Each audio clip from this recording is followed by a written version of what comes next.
They were just randomly shooting, and they just started firing. One of the cops just started popping off, and they all started firing. They're all like super worked up high school kids the first time they get a chick naked in front of them. Like they just can't control themselves. They just start spewing everywhere. It's just a stroke of luck that they didn't murder some child in like a neighbor's house. No need to thank us. We got the terrorists.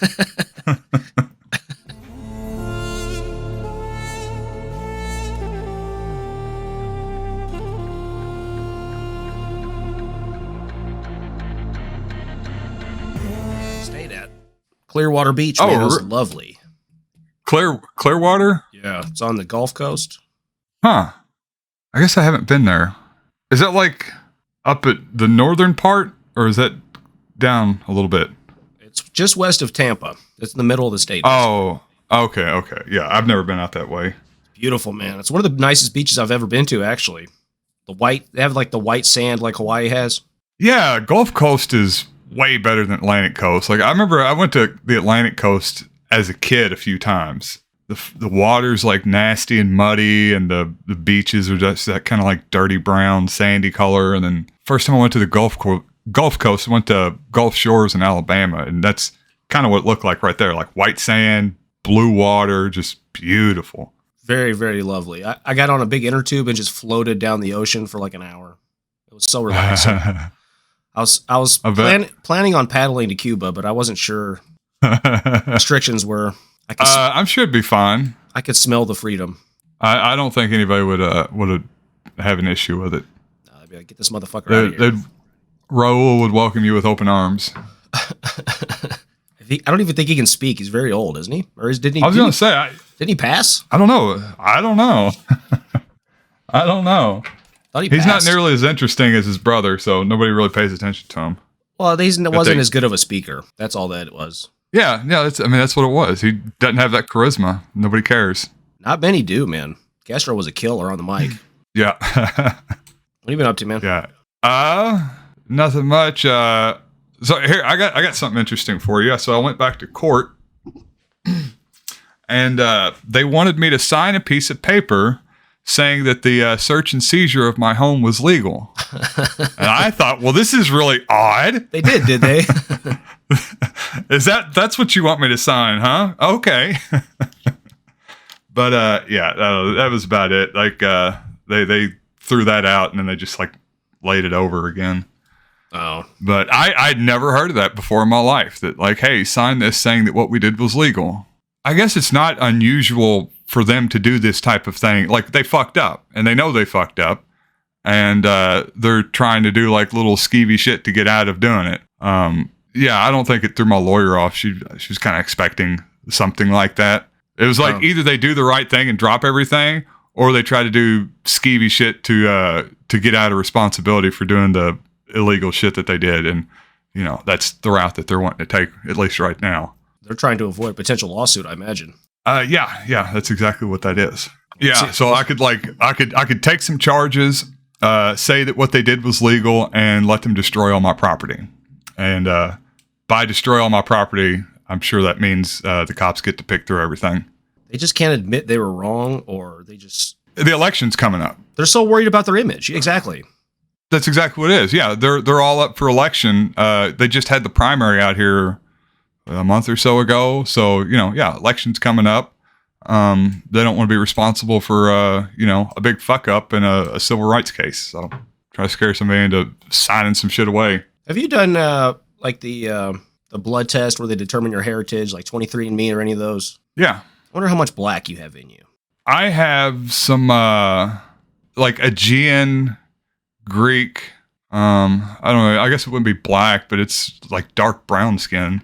I have a very small amount. I'm assuming it's from my Italian grandmother's side. They must have had some Greek heritage at some point. I might want to make a call to Attorney Crump. Yeah, but that's what. Yeah, I think that qualifies. Like anything over 2%, and I could make this a civil rights case, and that's what I'm hoping for. Yeah. I'll get Attorney Crump, the Reverend Al Sharpton, Jesse Jackson. We'll make a real big deal out of this stuff. I'll put your face on a T-shirt, buddy. I'll do it for you. Thank you. That's what I've always wanted. I got an email earlier today from a very interesting person. Laloa bint Faisal Al Sayud. She is a princess of Saudi Arabia. She is the most public figure in the Saud family as far as females go, and she is a female rights activist in Saudi Arabia. And she needs $10,000 that she's going to pay back to you when she gets her crown back. I know how this goes. Now, this may sound like a scam, but I think this is legit, man. This is not car insurance. The message starts off, Assalamu alaikum. I sincerely apologize for sending this email like this to you, but it's important you get it. My name is Laloa bint Faisal Al Sayud, a member of King Faisal of Saudi Arabia. And Difat Al Thanayun, I'm reaching you through this way because I might not get you by phone because of some restrictions. As a woman of Saudi Arabia, I am restricted in some types of ways. Even to do business is a problem and not easy for me. So I seek your assistance to contact my lawyer below. And they give this Cattell law firm here, 16 Canada Square, London, UK, and they have a WhatsApp number to contact the lawyer. He will direct you on how to retrieve our assets with Jewish Minting and Printing Laboratory in Bremen, Germany, for your hands in investment in your country. This will serve as a capital fund. I would like to keep this brief so you can reach my lawyer on his direct email, or you can WhatsApp him.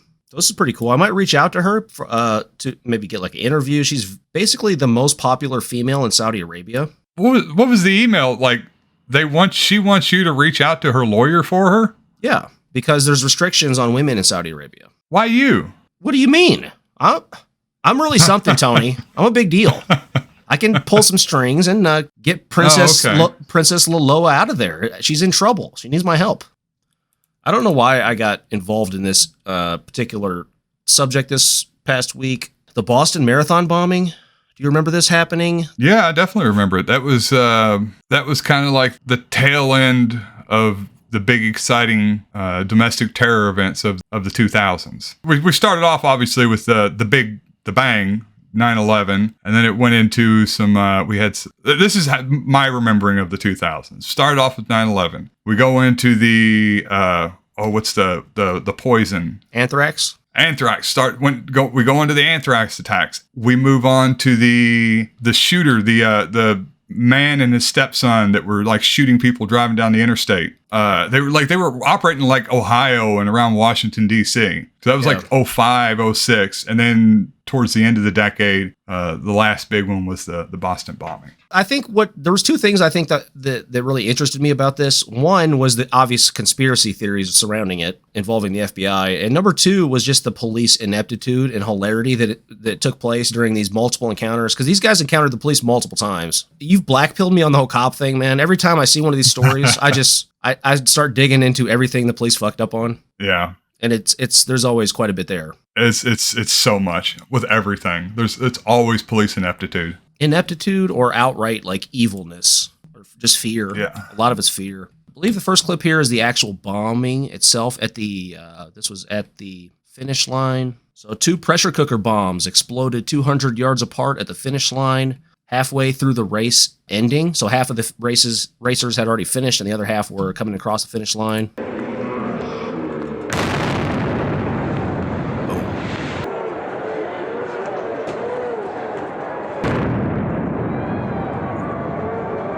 Wow, you can see it has a lot of smoke, man. Yeah, those had to be gunpowder bombs, right? They were pressure cooker bombs, and they had bought fireworks. So okay. I'm assuming that they just filled the pressure cooker with explosives, and there was nails and BBs in there also. But I'm saying, like, the explosive, like, that wouldn't have been like an ammonium nitrate bomb. It would have been some sort of black powder, gunpowder bomb. Yeah, I think they bought like M80s and just emptied them out. Yeah, it's one thing that like as I was like reading through here. I don't want to give anything away too early. We'll get to it, I guess. Okay. Yeah, they killed 3 people here, including an 8-year-old child, and wounded 265, and that included 14 amputations. 14 amputations. Holy shit. Yeah. The FBI launched an investigation. They were assisted by the ATF, the CIA, the DEA, and other departments. The first people they blamed was North Korea. Not sure why. Why not? That's the question. They're sort of a reclusive nation. They don't really travel much. That would make sense though. Like a bunch of bottle rockets stuffed in a pressure cooker. Must be North Korea. Goddamn Koreans. That's the level of their technological development. Pretty much. So it took about 4 days to identify the suspects, and there's been documentaries on this. They always do the montage here where it shows all of the internet sleuths on 4chan figure out who it was. I mean, it wasn't that hard to figure out, though. One of these guys the FBI knew about already, and there's so much security footage. They seen him go to the marathon with backpacks and then leave without the backpacks, and then they knew who it was, basically. After they figured out who it was, they put out an APB on these guys and tried to apprehend them. They went on the run. What they did was, it's two brothers, Tamerlan and Jahar Tsarnaev are the brothers. Tamerlan is the older. These are Chechen gentlemen, actually from, one of them was from Dagestan initially, and the other one was from Kyrgyzstan, I think. But they're Chechens by ethnicity. So they went on this crime spree. Which one is it where they go on the crime spree? I don't know. There's a lot of movies. What's the Woody Harrelson one? Oh, Natural Born Killers. Yeah, they go Natural Born Killers. They shoot an MIT police officer on campus and try to steal his gun, or attempt to steal his gun, is what the thought is, what the investigators think they were trying to do. And they were unable to get his gun because of the security retention system on the holster. I didn't even know about this, but I do have a clip to explain this here real quick. Anything like a snap is considered active. On the inside of here, there's a little block that holds basically it goes in the ejection port to keep this gun from moving. That's what we consider more of a passive, okay? And how you work this holster, it's really easy. You basically take your index finger, you have one snap there, you have one snap here. You hit them both at the same time, okay, those are your active retentions. Then you have to rock it back, okay, to draw it. Okay, by rocking it back, you basically bypass what is known as the passive one, which is that internal block. You can't pull it from the front. You have to rock it back as it's on your hip in order to draw the pistol. And so the investigators believe that they weren't able to get the gun from the officer, so they killed him to get the gun and then just ran away, basically. So they did kill him. Why didn't they take his belt off? I don't know. That's guys. Don't they all have 12 gauges in their trunk? These guys were... I mean, usually. I mean, ones out here will have, shotguns and or rifles. Semi-automatic rifles. Yeah, I mean, they guys carry whole freaking arsenals in their trunks. I wanted to show that because it is cool, the technology that goes into that. But it sheds even more light on why are these guys so scared to get their guns taken when they're so hard to fucking take in the first place. Anyway, the next stop on their trail of crime was a carjacking. They carjacked a Chinese guy in a Mercedes, and they forced him at gunpoint to withdraw $800 cash out of his ATM. And then they went to buy junk food and left the guy in the car, and then he ran away from the car and went and dialed 911. Damn ATM withdrawal limits. They're the worst. So this gentleman, Danny Ming, ran across the street, dialed 911. And they did escape this scene also. They got away, ran off. There was an APB on these guys on one of the vehicles, and they were stopped eventually in Watertown, Massachusetts. This was the first big shootout. An officer who saw them followed a short distance. He didn't flick his lights on right away because he was waiting for backup, but they did follow him a little bit. So what the brothers did, the Tsarnaev brothers turned onto a side street. The cop who was following him followed them on the side street. Then they stopped the vehicle, got out, and started firing at the officer, according to the officer's recollection of the events. And a shootout ensued. Another officer arrived very quickly, and then a bunch more started to arrive after that. There was a gun battle that ensued. The brothers, between the two of them, fired 56 shots. The police fired some 250 shots. Officer Richard Donahue was shot and almost killed by police crossfire. In with another Watertown officer, Joey Reynolds, just ahead of him. I come around the corner. So this is the guy, this is the second officer that arrived on the scene. This fucking tool with a spiked hair. Jesus, man. He's talking about... it doesn't show the first officer, but this is the second officer here. The street. Sergeant John McClellan closes in with another Watertown officer, Joey Reynolds, just ahead of him. I come around the corner and the bad guy's out, arms fully stretched out. Reported shots fired at officers trying to stop the vehicle. Shooting at the windshield of now listen to this. Officer Reynolds' cruiser. Shots fired at Watertown police officers. The bad guy switches from Joey to me and takes one shot and puts it right through the middle of my windshield from about 120 feet away. We need assistance immediately. Shots fired again. Shots fired again. That's pretty good accuracy at that range with a pistol. Here, I said, all right, this is what I'm going to do. I jumped up, threw it in drive, and I just jumped down right here, and I was following it. The car's moving. Car's moving, and I'm following it like this and just shooting right in between here using the door as cover. So I probably took 12, 15 steps with the vehicle and saw the tree. I shut the door. I ran to the tree, and they think someone's in it the whole time. So you could see them shooting at it. You can see them throwing the bombs at it. And I'm like, I was like, geez, this is working. I'm like, I can't believe it. I guarantee he did a ninja roll.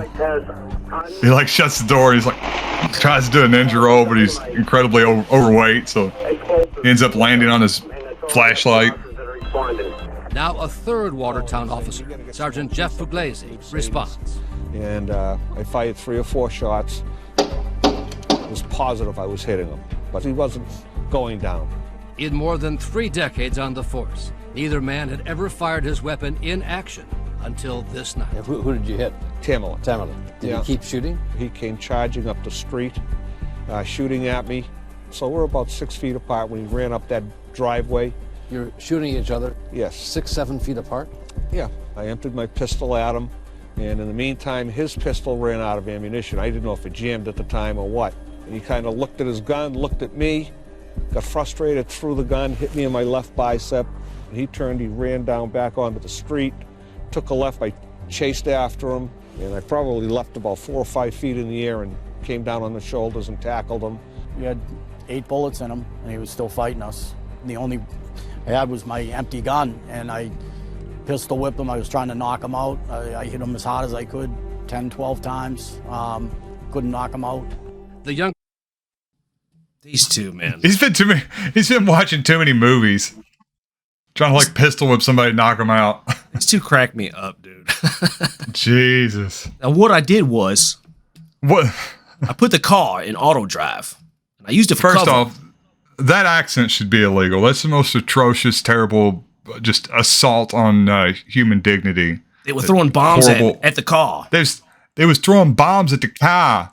Then I ran and I jump kicked off a tree and did a flip. Then I pistol whipped him 12 times after he was in handcuffs. Couldn't knock him out. He's a super soldier. It's too fucking... Yeah. Fucking goobers, dude. Yeah. Jesus. Fucking 100 pounds overweight, each one. I know it. That was the most excitement that guy had ever had in his life. Oh, that's the story that, he'll be telling until he dies. That's the one exciting thing that his kids will ever talk about that his dad did. He was just the most vanilla guy his entire life, but he for one night he was a Winter Soldier, and that's how we're going to remember him. He heroically stood up to the bad guy and was shot like 5 times, and then pistol whipped about 20 times, and then his brother ran over him accidentally. Was shot 5 times after they unloaded 250 rounds towards them at distances as close as 6 or 7 feet. The Brianna thing was not an isolated incident, dude. This is just standard operating procedure.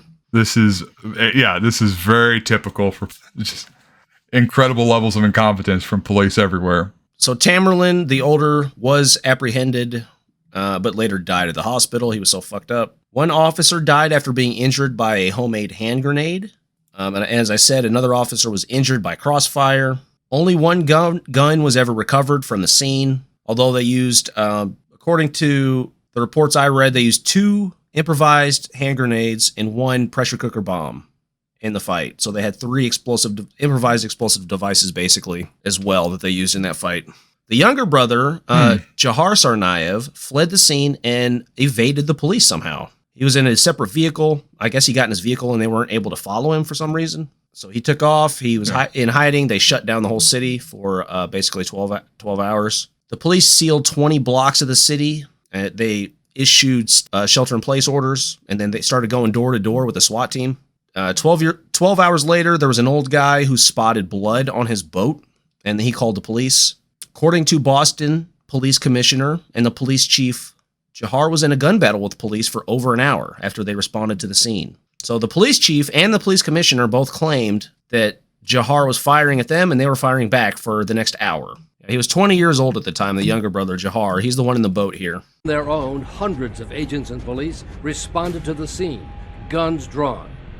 And that's when the shot rang out. And I'm like, oh my God.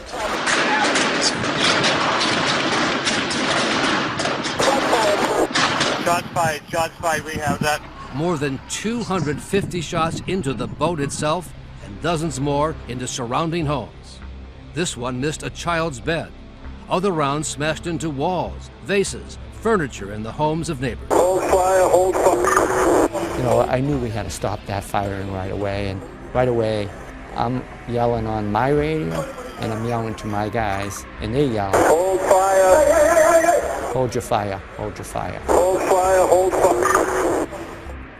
Number one, I didn't want him killed because we didn't know how big a cell and what information we had to gather. And number two, I knew I had policemen all around that boat. I want all Watertown officers to pull back away from the house, now. All Watertown officers, stay away, pull back from the house immediately. That's all Watertown officers, pull back. They're all like super worked up high school kids the first time they get a chick naked in front of them. Like they just can't control themselves. They just start spewing everywhere, just unloading bullets. Just, oh my God, I can't control myself. It's finally going to happen. I'm going to get to do something important, do something I can talk about with other people. And who cares if there's a baby nearby? Just start, yeah, freaking unload. The funny thing to me is like the show, all these, they tried to make the officers sound so heroic. It's just a stroke of luck that they didn't murder some child in like a neighbor's house.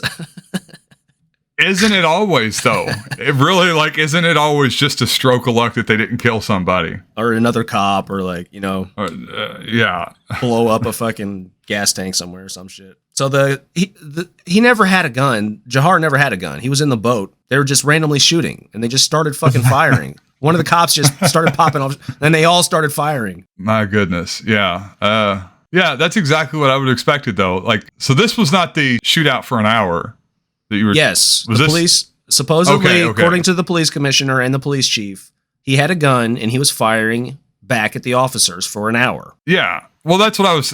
But like initially, we were like, well, they only had the one gun, and the other brother threw it at the cop. So I don't know. I guess unless he got another one in the meantime, he would have been completely unknown. They didn't know that at the time, obviously, but he never fired a shot though. He never initiated because he didn't have a gun. So so where does that come from? Like, why did they start shooting, and why was that? Because I remember when he was hiding out in this boat. Like, I remember that news story going on. They're having this big standoff. Yeah, how did that come about? That they thought he was in there armed, or was it just like a story, an interesting story to tell? Bloodlust. Bloodlust. Yeah, I get that. Berserker blood, and when they get a little bit of rage, they pop off. That's why they beat up their wives and shit too. Probably can't control their emotions. Why they beat up their wives. They can't control themselves. They're violent fucking killers. They're elite special forces, and they need to flex their muscle. To be fair, would you be able to stand the type of woman that would be attracted to a cop? She probably needs to get a good smacking around every once in a while. Yeah, she knows what she's in for. She knows what she's in for. You know what you're doing, lady. Jahar was taken to the hospital after this standoff. He had gunshot wounds to his legs, his hand, his neck, and he had one through his face. Only later did police learn that the man in the boat did not have a gun. Who fired that first shot? We still don't know. I can honestly say none of the Boston guys ever fired. I had good control over my guys at the scene. Evans and his officers surrounded the boat as a robot was set in to rip the canvas tarp off the top. If they're able to successfully rip that off, he'll be fully exposed, okay? We threw flashbangs into the boat, smoke grenades, and then eventually he's just laying there, start throwing grenades in there. Shot in the face. He's moving, flailing about, quite a bit of movement. They were able to talk him to get him to sit up on the boat. Suspect in custody. And then he was taken into custody, and 100% that's our guy. The younger Tsarnaev was badly injured but survived. As medics treated him, he asked what happened to his brother. They told him, "You will find out soon enough." Job well done. Job well done, guys. Yeah. All the bootlickers out there. Yay, cops. We You did shot it. up our whole neighborhood for no reason, but Sorry about your homes, folks. like Team America, where they just destroyed Paris, and it's like, Yeah. no need to thank us. We got the terrorists.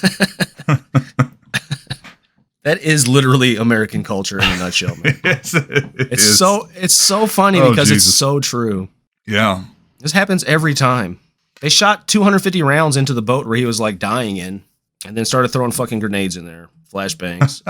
They had a helicopter that had infrared watching them the whole time. Oh, I guarantee they had snipers up on rooftops. They had a sniper in a helicopter. Like, yeah, I don't know. I think that, well, this is before the Marvel movies. I was going to say, I think these cops watch too many Marvel movies.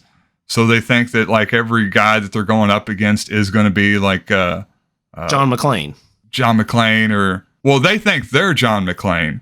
Yeah. But they always think that they're going up against like, well, I guess Winter Soldier when Winter Soldier was bad. Like that's every bad guy. It's the brainwashed Winter Soldier, super soldier, all sorts of bionic arm, all sorts of badass weapons, can do flips. Yeah. And the only thing you can do is just open fire in a crowded neighborhood. What really got me was the robot. They sent the robot in to peel. They could have just like went up there and slapped him. Like he was so fucked up. He's like writing a note. He writes a note on the inside of the boat because he knows he's dying. Ooh. Huh. Do we know what the note said? Yeah, it's just some jihadist shit. Some like milk toast. Like I read a few Facebook posts about jihad or something. The older brother.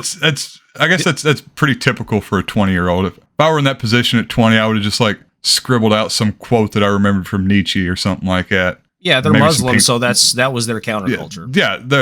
Yeah. Maybe some Pink Floyd lyrics, just for good measure. So Jahar Tsarnaev was 20 years old at the time of the bombings.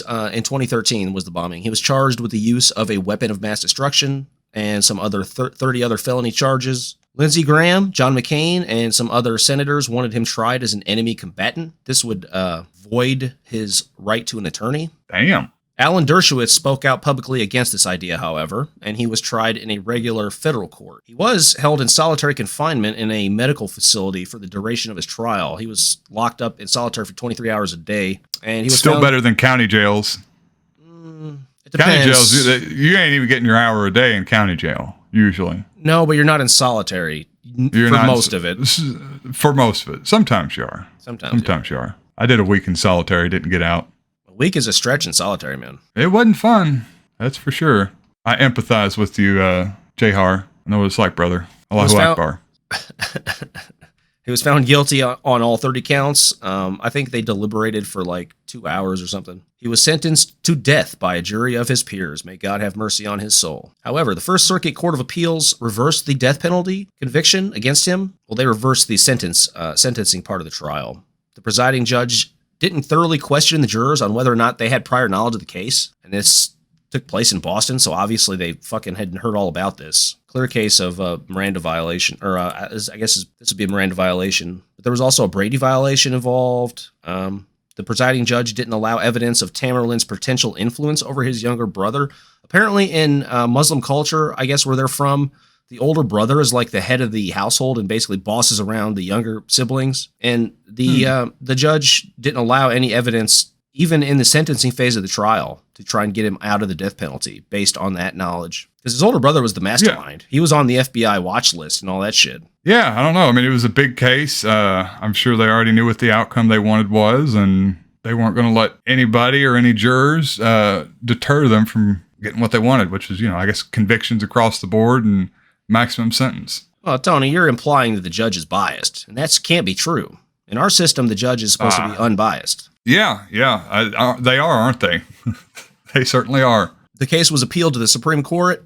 It was granted cert in March 2021. This was a pretty big case. On March 4th, 2022, the Supreme Court reversed the decision and reinstated Jahar Tsarnaev's death penalty because our current Supreme Court is quite literally a gang of evil, sadistic demons and like killing people. That's my editorialization there. That's not a true statement of fact.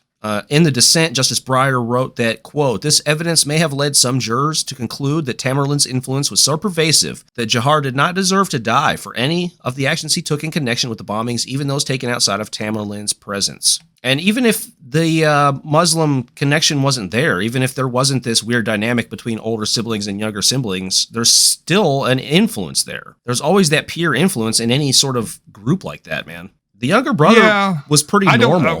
I don't know why that would matter, though, really. Like, for the purposes of, I mean, I don't know what the criteria are for, even for sentencing, either you're that easily manipulated to where somebody, I'm not looking at it from from the perspective they are of, retributive justice. I'm just pure threat to society. How dangerous are they to the rest of us? And whether you're coming up with this idea on your own or you're just so easily influenced that somebody can get you to do those things, I don't think it really matters, as far as, how dangerous you are. You can't just lock up simpletons because they might be influenced by somebody, for one. For two, intent matters. Oh, yes, we can.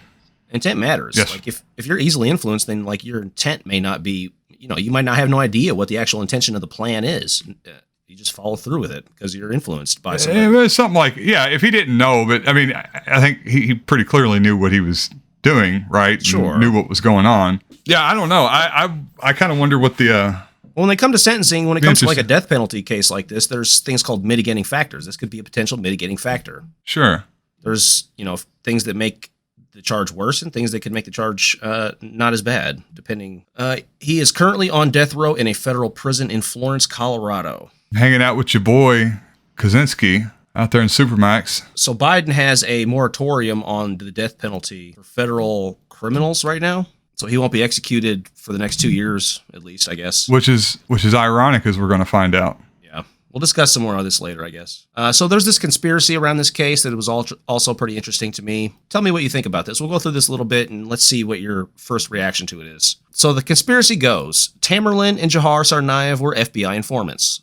According to his defense attorney, Johar's defense attorney in the trial, him and his brother were recruited in 2011 by the FBI as informants. This was something that the FBI is known to do. In 2011, there was a triple homicide in Waltham, Massachusetts. 3 men in an apartment had their throats slit from ear to ear, cut all the way down to the spine, almost decapitated the 3 men on September 11th in 2011. Jesus. This was 2 years before the Boston bombing. One of the men was a close friend of Tamerlan Tsarnaev. What they had done after they killed the men, they piled 7 pounds of weed and $5,000 cash from the apartment on the dead bodies before they fled the scene. During the follow-up investigation after the Boston bombings, some actual... Hang on. So these people got killed, nearly decapitated, and then people placed cash and marijuana on top of them? It was their marijuana. I guess they were slinging. So they had some pot at their house. The person goes there, nearly decapitates them, finds the pot and some cash, and then sets it in close proximity to the bodies before leaving. No, puts it on the bodies. Piles it on the bodies. Puts it physically on top of the body. Correct. Huh. This is incredibly odd. That's definitely somebody with an ideology that's doing that. They're trying to make a statement and be poetic about it. This is why the sins of this person will put on full display. And, what was that movie? Seven? Was that it? I don't think I've ever seen that one. Your sin is making people have the munchies and having a little bit of cash. I am the hand of God. So after the Boston bombing, some journalists started investigating the Tsarnaev brothers, and they realized that Tamerlan Tsarnaev was a really good potential assailant in this 2011 triple murder.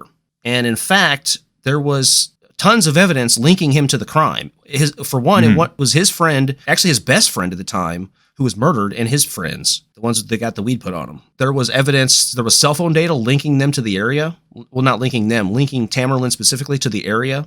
There were never charges brought against Tamerlan Tsarnaev, although he was in contact with the FBI at this time in 2011, multiple times according to relatives. The only thing the FBI ever admitted to, however, was that they had investigated Tamerlan at least twice in 2011. And supposedly, according to authorities, the Russians had informed the United States that he was a potential jihadist or potential terrorist, or he was a person of interest, basically. According to them. Yeah. So they were investigating that, and he was on he was on some sort of list. They were given political asylum. The family was given political asylum in 2002 after their father was arrested and beaten for being a Chechen during the Russian-Chechnya War. The family was given asylum and moved to Massachusetts at that point. So that's one aspect of it, is the murder. The conspiracy theory is that the FBI knew that he did this murder, but they wanted to keep him as a valuable informant, so they didn't charge him with the crime. Apparently, it was pretty easy. There was like multiple journalists that found out right away that Tamerlan probably did this triple murder. Yeah,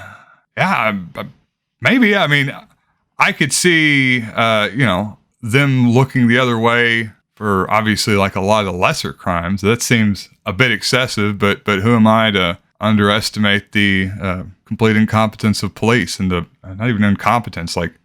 Well, for one, trolley problem, Tony. They were saving lives. Trolley, really. Yeah, I guess so. Yeah. For two, they were selling pot, so they deserved it. Okay, yeah, it's starting to fit now. everything's coming together. Makes sense. Yeah, let some guy that goes around cutting heads off, and I don't know. James here, interjecting from the future. One interesting possibility that I hadn't considered at the time goes as follows. Perhaps the FBI murdered the three friends of Tamerlan, either as punishment for not informing for the government, or to create leverage against him to force him to comply with their demands by having these murder charges in their back pockets. Let us know what you think about this theory in the comments below. Now back to your regularly scheduled programming. It's really weird. So nobody's been charged. Nobody else has been charged with the murders of those guys. They couldn't figure it out, man. Cold case. Yeah, I don't know. And there's it another does seem awfully suspicious. There's another interesting tidbit here. In 2013, shortly after the Boston bombing, the FBI, as part of this investigation, interrogated a Chechen-born man named Ibrahim Todashev at his home in Florida for 8 hours in an interrogation, allegedly. According to the FBI, he confessed to doing the Waltham murders, the triple murder we just talked about, with Tamerlan Tsarnaev. And then he attacked the FBI agents, which is why they had to shoot and kill him. This is a quote from Al Jazeera here. A violent confrontation was initiated by the individual, the FBI said, without providing further details. At this time, James Comey was FBI director, for some context, and we know him for his role in the Sami Osmakok case that we discussed previously. I think you covered that one, actually. They talked this poor Muslim kid into putting on the suicide vest that they gave him, and did this video and claimed that he was some sort of dangerous terrorist. Yeah, I mean, that was kind of the big thing, right? That's how the FBI and the NSA and the CIA just justified their existence for the past 2 decades, is you get somebody to give up some dirt on some jihadis or supposed jihadis, and I mean, they could kind of ride that PR for a year or two. Well, first of all, let me ask you this, because the actual interrogation here, this Chechen Ibrahim Todashev at his home in Florida, this was in a nice neighborhood. They interrogated him for 8 hours, no lawyer present, and then he suddenly attacks the officers. He's unarmed, I should say.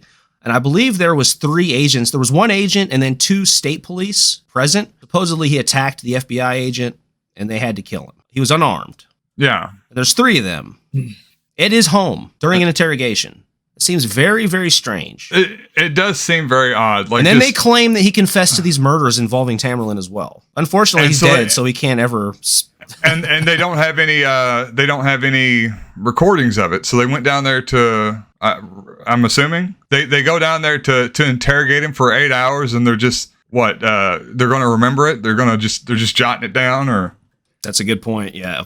Surely they had recordings of it. Surely they had recordings, but we don't have those recordings. We're just relying on what they say the recordings say. The 8 hours thing, that seems just very odd. I could see maybe having a conversation with the police for 30 minutes or an hour, but sitting there for 8 hours answering questions with these cops and then just deciding out of nowhere I'm going to attack them or to have myself killed or attack them to get away.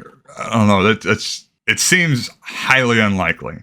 I don't think this was an interrogation, dude. What I'm kind of getting is like potentially it could have been an interrogation. It was what was the agency that was investigating him? It was an FBI investigation.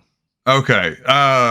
What I was kind of thinking was like, okay, maybe they go there and he gives some information that would look very bad on the agency, and then they kind of have to take him out. Maybe the officers going there didn't initially know what he was saying, and he gives information about, there's these other FBI agents that we'd been working with. They were well aware of X, Y, and Z. They knew that both of us were out committing these crimes, but they would just kept allowing it. And, they call in the Langley, Lieutenant, this is, we got this guy down here saying all this kind of crazy stuff. We'll just eliminate the asset. Okay. Yeah. So the guy attacks us, we kill him, and end of story. Lose the recordings. End of story.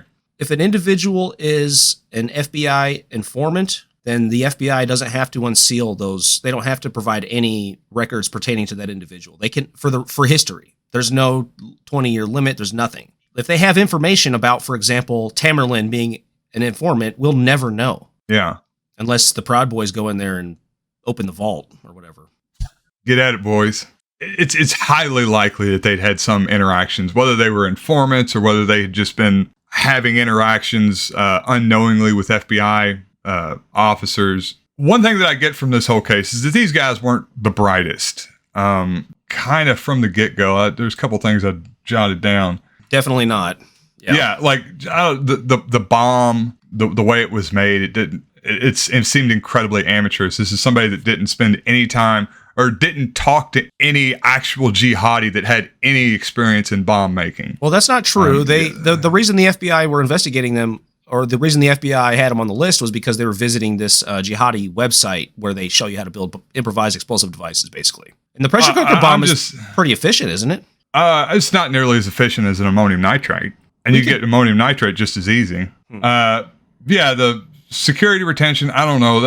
The fact that they didn't have weapons beforehand. Well, they had one gun, I think, but I think they were trying to get another gun. I don't know. The Asian guy not being secured in the car.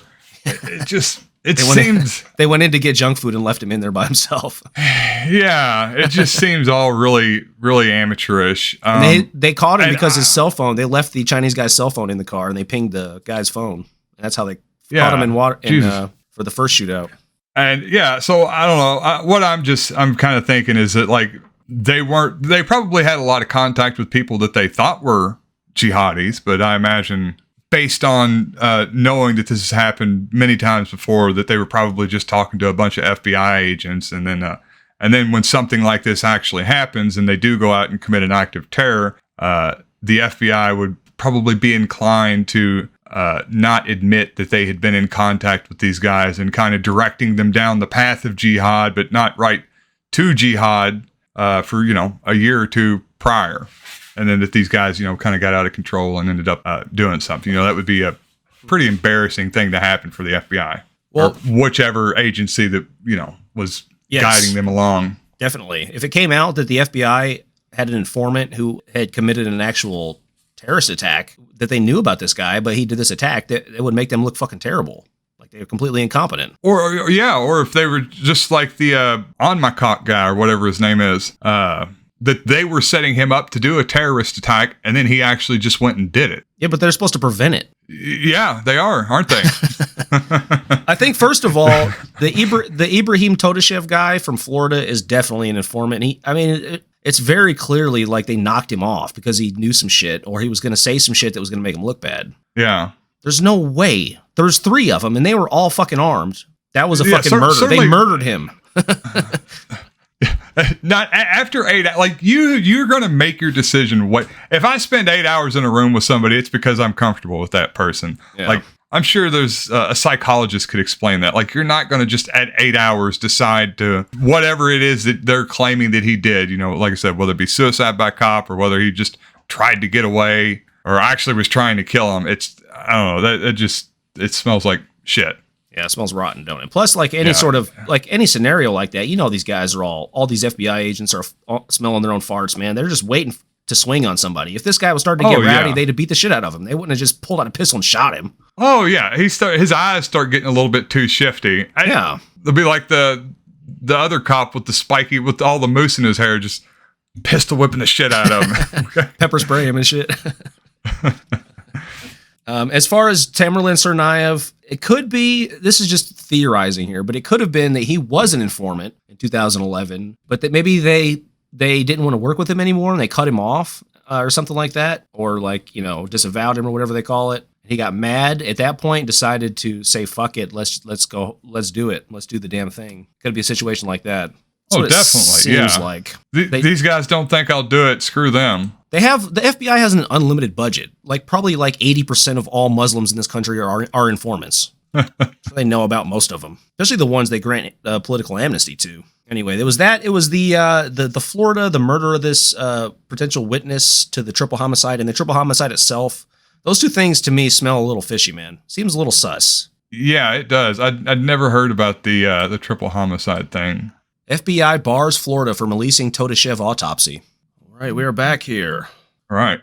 Let's talk about Papa Joe Brandon. I believe it was day before yesterday. I went to get gas.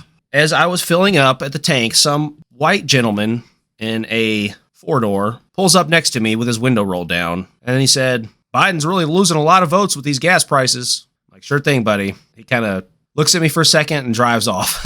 And I didn't really want to argue with him. I had my son with me, so I didn't want to start a scene. But it's just, I question how someone like Trump gets elected. But in the back of my head, I feel like people are coming from the right place, and they're just fed up with the whole thing, and they want to burn it down. But it's not really it, is it? It's more like they're completely wrong and have been misled to for decades, I think. Because for one, first of all, let me just say the gas, when I got gas, it was the same price as it was last year. I mean, it went up a little bit and then went back to normal. It's like, I don't know, $3.99 a gallon, what it always is. Gas prices weren't high, for one. For two, the president doesn't control the fucking gas prices in a capitalist society. The gas companies do. That's how capitalism works. A left-wing position is, hey, the Biden should do something about these gas prices. A right-wing position would be, let the gas companies determine the gas prices because it's a fucking free market. So like they have it completely wrong. They're completely fucking wrong, and they don't even know. I just had this exact same argument with two people over the past week. Yeah. So it's not just me. People think Joe Biden is responsible for the gas prices. They definitely do. It's right-wing people that are upset because Joe Biden isn't doing enough to bring gas prices down, or he is causing gas prices to go up. And their solution is they want Joe Biden to take a more active role in the oil industry, which is antithetical to their position, and also not what he's even doing in the first place. Yeah, that's socialism. And that's not what he wants to do anyway. That's exactly what I told both people. I said, yeah, I would love to have more socialism and important natural resources like that. I do think that Comrade Biden should step in with his fatigues and start ordering executions of Chevron and Exxon. Put the hammer and sickle to him.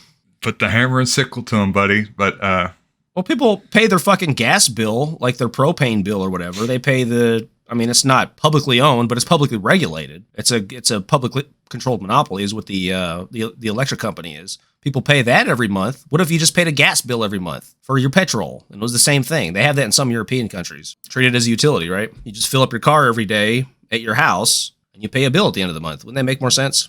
And you don't have to fucking send profits up the profit ladder to the shareholders. Yeah, I mean, there's out here, there's a lot of farmers that do that. They'll have a petroleum company, have a tank at their house and they just have it filled up once a month or every 3 months or whatever. I've actually been planning on doing that myself. It's probably a bit cheaper that way. Yeah, I think so. I don't think it's much though. It's like 10% cheaper in it. Yeah, it's usually only diesel though. Like you got to have special facilities to store gasoline. Oh, really? Diesel's not as volatile, as explosive as gasoline, so you can kind of just like have it in a tank randomly sitting in a field and it'll be all right. Diesel's not that useful in the apocalypse though, is it? Don't you want the hard stuff? You want diesel. Diesel doesn't go bad like gasoline. Gasoline's only good for like, a year or something. Diesel will stay a lot longer. You have a lot higher, you're kind of like energy per gallon, I guess, is higher with diesel. I'm just thinking it's really a superior fuel. It is, but I'm just thinking a lot more stuff runs on regular gas. Yeah, as far as that goes, there's no diesel weed whackers and shit. Yeah, your chainsaws, lawnmowers. I guess you wouldn't need a lawnmower in the apocalypse, but you would need a chainsaw. I wonder why that is. Does diesel need to have an engine of a certain size to create the combustion? I think so. Yeah, you got to have it's not really suitable for smaller engines. Also, like the diesel engines that are available, they're a lot more expensive, which is why diesel vehicles are 30 to 50% more than a comparable gasoline vehicle. In light of my recent run-in at the gas station, I did want to take a look at Joe Biden's record here, see how bad he is. I mean, nobody likes Joe Biden, but has some entertainment value, at least. I thought it'd be a good idea to take a look at some of his lesser-known facts about this man, because we know his record as president, basically. He put Bernie in as the head of the budget department, or the budget committee, I should say, which is good. I don't know if that was part of a deal with the presidential race or not. Maybe it was, but either way, that was a good thing to do.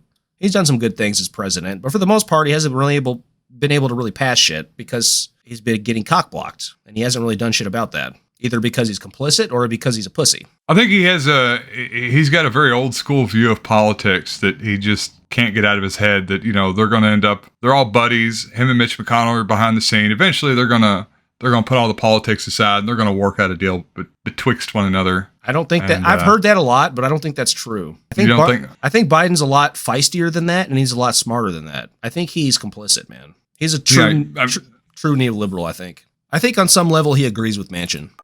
America is a nation that can be defined in a single word. I was going to put him... There you have it, folks. There's the president. Single word is... that can be defined in a single word. I was going to put him... It cracks me up every time. Oh my God. I get really... I don't know. I get really empathetic for people. I see stuff like that, and I feel really embarrassed for them. It almost makes me want to hide my face in shame to watch somebody else stumble through words like that. It's cringy, but when it's the president, I don't know. It's a whole new level of. No, it's definitely, it's open game. It's fair game to make fun of him, talk about it, and all that. But it still just makes me cringe, physically, just to watch it. 49 years in federal office and still going strong, baby. He was a mediocre student of middle-class parents. He went to law school after he graduated with a BA from his local college. 1968, he received a medical deferment out of the draft because of asthma, even though he was an excellent athlete in college. He was a linebacker and a wide receiver, but somehow he had a medical deferment. After receiving 5 student deferments, he received a medical deferment, which is pretty typical for politicians. I think 90% of them probably dodged the draft. We know Trump did. We know Bush did. Oh, for sure, yeah. It's the thing to do if you have the means to do it. I think the last president that actually fought was Bush Sr., right? Wasn't he like a pilot? Yeah. He almost got eaten by cannibals. It was a crazy story. His plane got shot down, and he was watching Japanese soldiers on the beach. It was confirmed later. Huh. Yeah, it actually it wasn't a bullshit story, and they were eating people on the beach, and they'd come out a couple times to try to. This is a complete tangent. I'll get off of. The Japanese were monsters. We should go into that sometime. Yeah, that would be interesting. We'll have to do it at some point. Talk about old Herbert Walker Bush. I was thinking of the Japanese and their atrocities during World War II, man. Yeah, it was the Japanese that were eating the people. Okay. Doesn't surprise me one bit, dude. You should hear what they did to the Chinese. Oh, I have heard, yeah.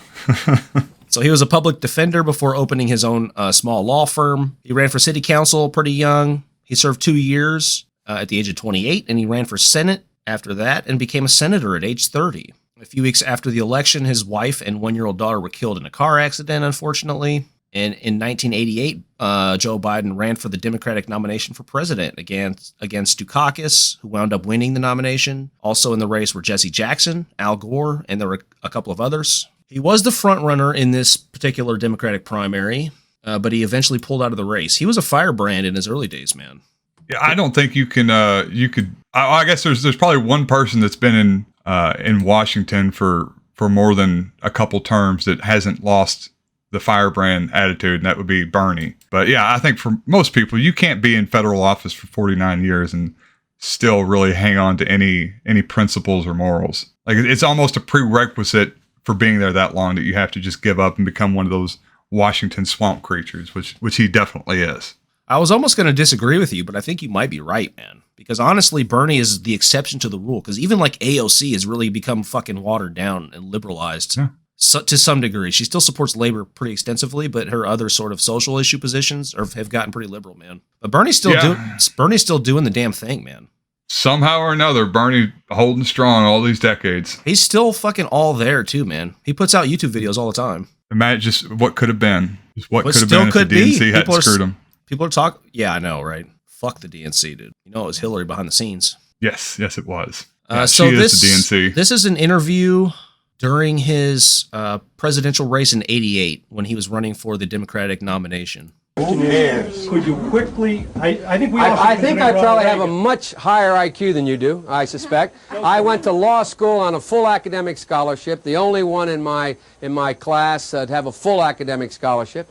In the first year in law school, I decided I didn't want to be in law school and ended up in the bottom 2/3 of my class, and then decided I wanted to stay, went back to law school, and in fact ended up in the top half of my class. I won the International Moot Court competition. I was the outstanding student in the political science department at the end of my year. I graduated with 3 degrees from undergraduate school and 165 credits, only need 123 credits, and I'd be delighted to sit down and compare my IQ to yours if you'd like, Frank. Firebrand. It just reeks of insecurity. He's all about the IQ score, ain't he? He is. Me and him have a lot to talk about. Unfortunately, this was mostly lies. He didn't finish top half of his class. He didn't get 3 degrees. There was multiple lies here. He's also plagiarized multiple speeches, some of which are attributed to speechwriters and some of which he took responsibility for, which is why he had to basically resign from his run. Yeah. He's a firebrand. It was some famous speeches too. I think one of them was from JFK. One was a Kennedy speech, and one was like a British Labour Party speech. Yeah. He's always just been kind of like a bit of a tool, I guess. Or he's tried to make him. I guess he's trying to think of like corollaries to modern day Biden, where he's just made himself out to be, in the face of all the evidence, something that he's not, to get people to like him, to get people to vote for him. You know, of course, back then he's trying to make himself out to be this brilliant lawyer. He wasn't. This brilliant student that he wasn't. Definitely not. Nowadays, you know, he was going to be the next FDR, and he had a bust of FDR that he had made to sit in the Oval Office with him, and just had no intention of going that route, pursuing any of those policies. As much as FDR is like over glorified by the left, Biden just shouldn't even be able to utter the words FDR after this term. Absolutely pathetic. Yeah, you'd think after 49 years, we would have figured out who he was. Oh yeah, he also claimed that he marched in the civil rights movement with like tens of thousands of people, and he didn't do that either. That was the other thing he lied about.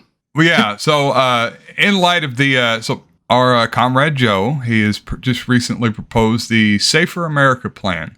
And so it's a new crime bill. It's $37 billion to kind of reform and refund a lot of police forces, prisons, clear up backlogs on cases. And in light of that, I thought we should go over a lot of his other tough on crime rhetoric and bills that he has proposed and sponsored in the past. Because if there is one thing that Joe Biden has been consistent about, you know, in the same way that Bernie has been consistent about championing causes that would help the poor and marginalized and disenfranchised, Joe has been consistent in pushing to have more people in jail.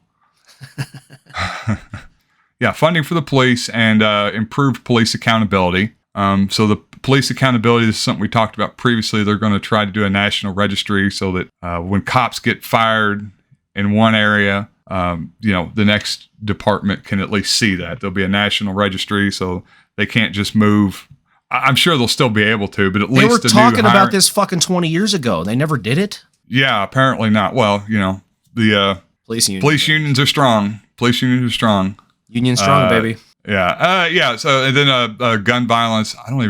This is what we talked about, the cracking down on ghost guns, requiring to be serialized. It's almost nothing. The last big part of it was the community-led crime prevention and intervention, which is probably the best part of it. He's going to be giving money to state and local governments to implement proven methods to lower crime in neighborhoods. And they are I guess, tested, or what's the word I'm looking for? They have to be like evidence-based methods to reduce crime in certain communities, and they're going to give some funding to stuff like that's crazy. Those talk. Programs. Evidence. He's supposed to listen to think tanks. Well, he's definitely been listening because the plan has the backing of the Fraternal Order of Police, the National Organization of Sheriff's Associates, and all those. So I'm sure they'll just be happy to get all those billions of federal dollars. But anyways, Senator Biden, there'd been a lot of major crime bills because he come into office right around the time that the war on drugs was happening, the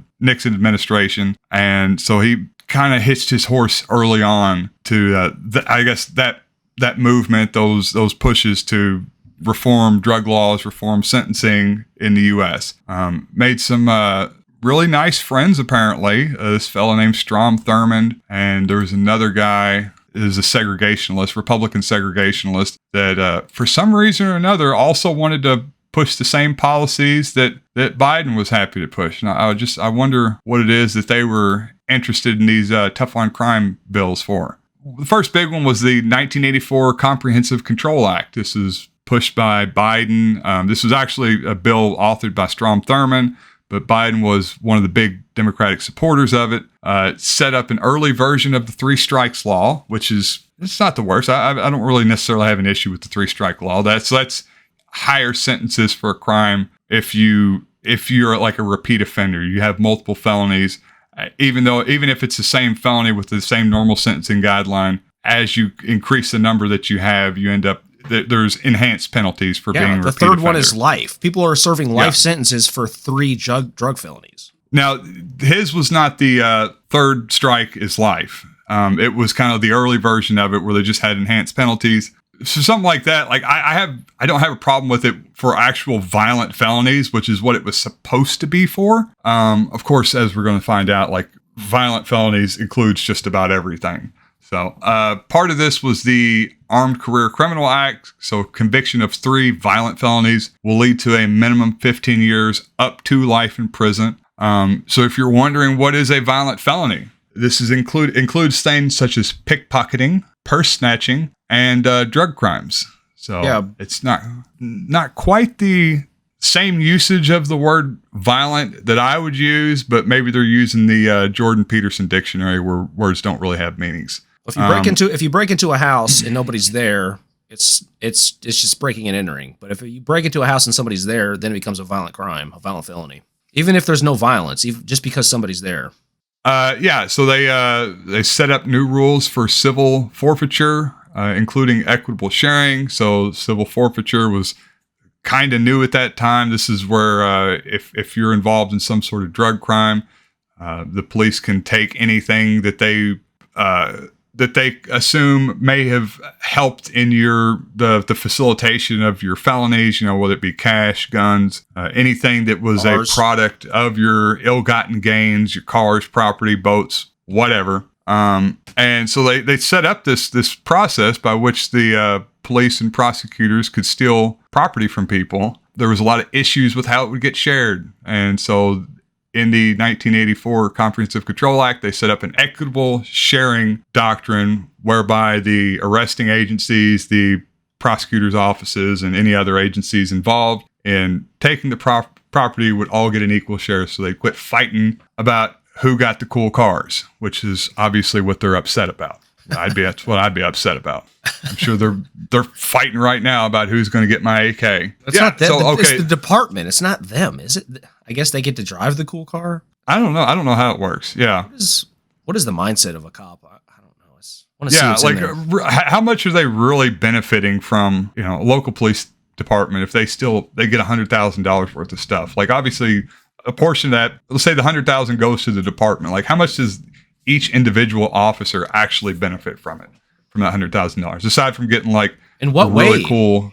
Yeah. In what way? Aside from getting like a cappuccino maker in the office, which, it would be awesome, but can the department just like do what they want with the money, I guess? Just like give it to the cops or like send them on vacation? Well, which we should do something about local sheriff's departments in particular, because they are one of the governmental organizations with like the least, they have no oversight. And they're just kind of departments that are just rife for corruption and plenty of means by which the sheriff will skim money off the top for himself. And like, you can't even investigate it because of how they're set up. The 84 Crime Act abolished parole for federal offenses. Normally, most offenses and most state level crimes, you be able to get parole after a certain percentage of time is served. I think in Kentucky it's 15 or 20%, something like that.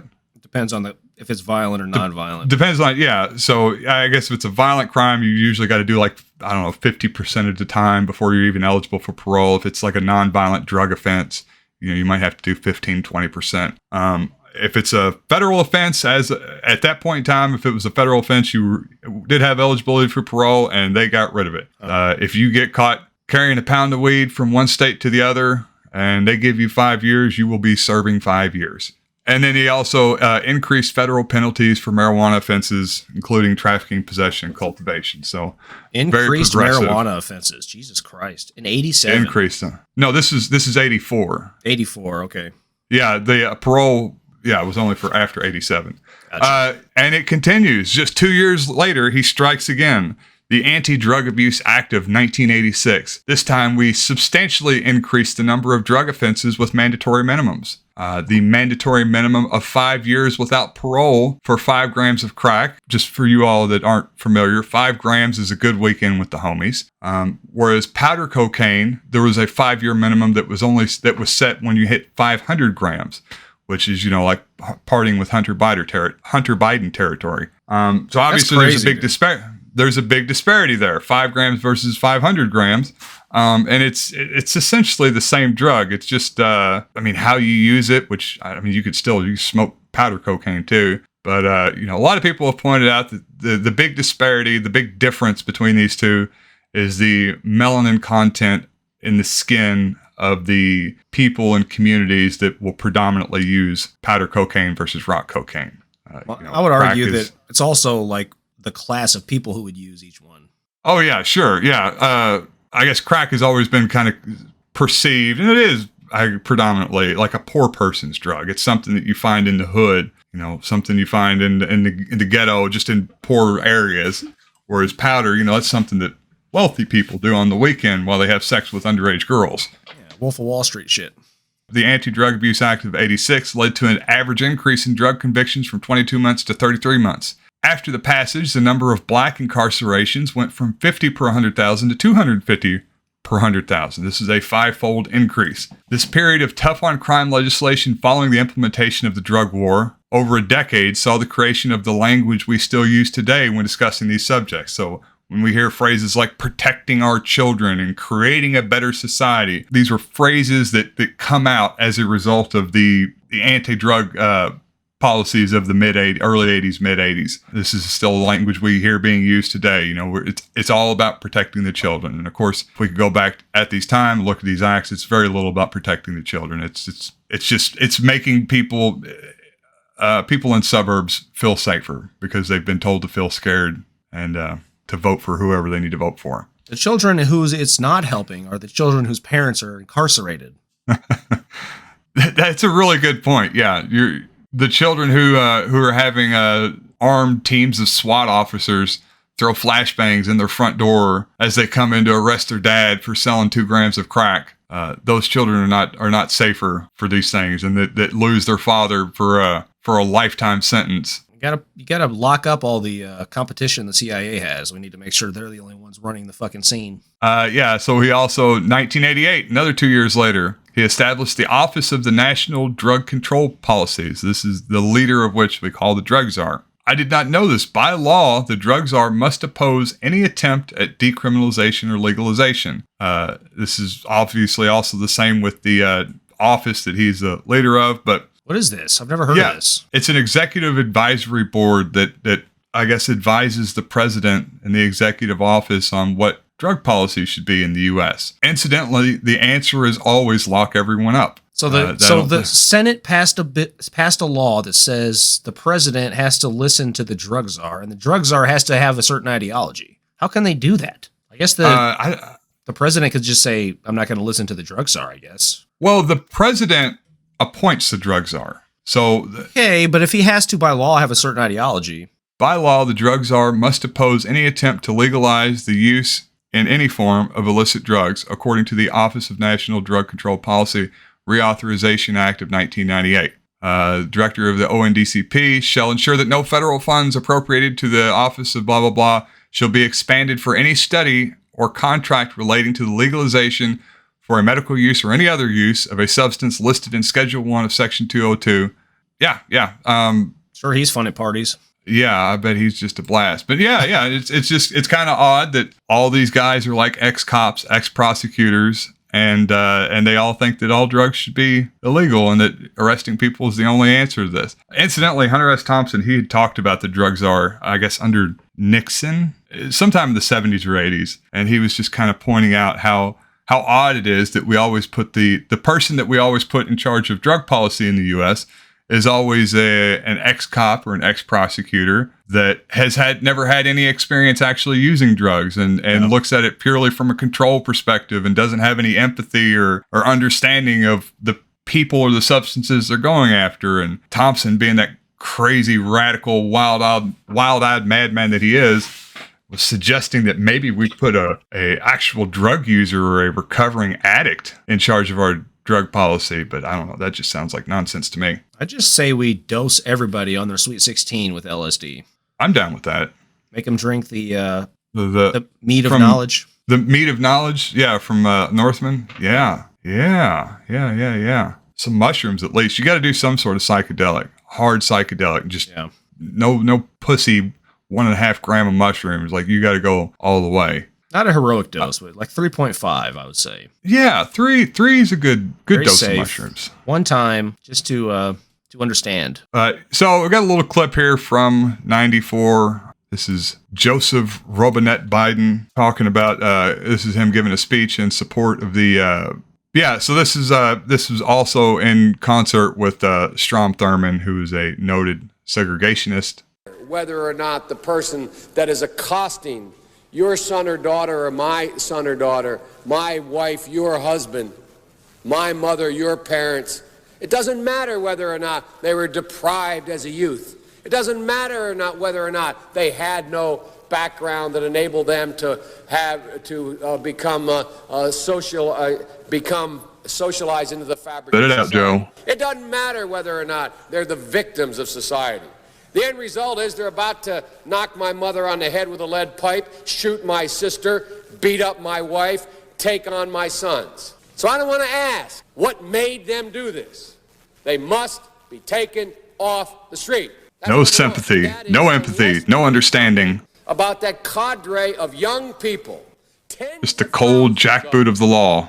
born out of wedlock, without parents, without supervision, without A little on the nose, isn't he? without any conscience developing, because they literally, I yield myself 3 more minutes, because they literally have not been socialized. They literally have not had an opportunity. We should focus on them now, not out of a liberal instinct for love, brother, and humanity, although I think that's a good instinct, but for simple, pragmatic reasons. If we don't, they will, or a portion of them will, become the predators 15 years from now. Jesus Christ. And Madam President, we have predators on our streets. You're looking at the fellow who was one of the Jesus Christ, man. Yeah. Have you never heard that? I've heard him at this time talking about the drug bill. There's that famous clip we looked at before where he talks about the, but this is, man, oh man. Yeah, I know it. He repeated use of the word they, talking about raping people. Like this is some old, segregationist type shit. Yeah, This is the bill that you just covered? No, this is the 94 crime bill. Okay, because he's not even referencing drug use here. He's talking about violent crimes. Yeah.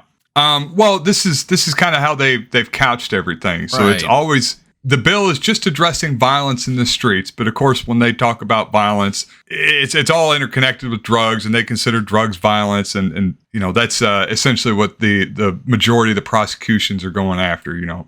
I wonder why all these kids are raised without fucking parents. I can't figure it out. It's a head scratcher, man. Maybe it's the other 2 crime bills you just passed, you dipshit. Isn't that weird how that works out? Like, yeah, we've got all these parentless kids out there committing crimes in the street.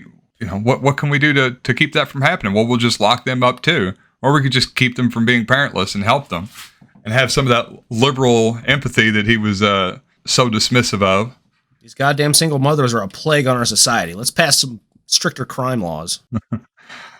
This is the 94 crime bill. Notable things it did, provided for 100,000 new police officers, which incidentally is what the Making America Safer plan is supposed to also do, is provide for 100,000 new police officers. In 94, he also... More police officers? That's the answer? More! Bring on the cops. Make them all. Make everybody cops. Everybody.